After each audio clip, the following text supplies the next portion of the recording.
हाल ही में 5 राज्यों में विधानसभा चुनाव हुए, जिनमें राजस्थान, मध्य प्रदेश, छत्तीसगढ़, तेलंगाना और मिजोरम शामिल है।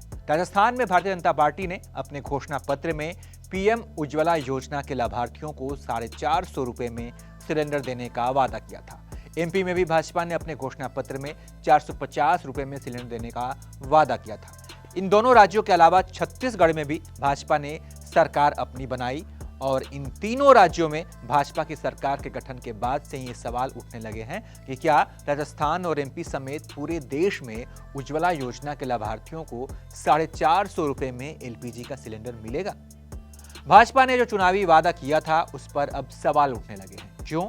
क्योंकि आज पेट्रोलियम और गैस मंत्रालय में राज्य मंत्री रामेश्वर तेली ने राज्यसभा में बताया कि केंद्र सरकार का राजस्थान में 450 रुपए में गैस सिलेंडर देने को लेकर कोई प्लान नहीं है। ऐसा कोई प्लान नहीं किया गया है। राज्यसभा सांसद जावेद अली खान ने केंद्र से संसद में पूछा कि क्या सरकार ने हाल ही में राजस्थान में 450 रुपए में गैस सिलेंडर देने को लेकर कोई ऐलान किया है। यदि हाँ, तो इससे जुड़े डिटेल्स भी पेश किया जाए। इसके अलावा उन्होंने ये भी पूछा कि क्या सरकार यूपी सहित अन्य दूसरे राज्यों में भी 450 रुपए में एलपीजी गैस सिलेंडर देने का विचार कर रही है। इस पर सरकार की तरफ से जवाब देते हुए पेट्रोलियम राज्य मंत्री रामेश्वर तेली ने इन दोनों सवालों के जवाब में इनकार करते हुए कहा कि राजस्थान में 450 रुपए में गैस सिलेंडर देने संबंधित कोई भी ऐलान भारत सरकार ने नहीं किया है।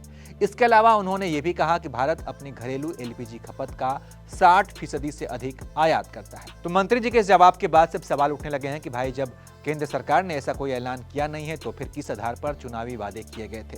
हालांकि एक बात याद रखने वाली ये भी है कि अब तक राज्य सरकारों ने इस संबंध में कोई भी बयान नहीं दिया है। भले ही केंद्र का कोई प्लान ना हो, लेकिन अगर राज्य सरकार चाहे तो वो 450 रुपए में एलपीजी सिलेंडर दे सकती है।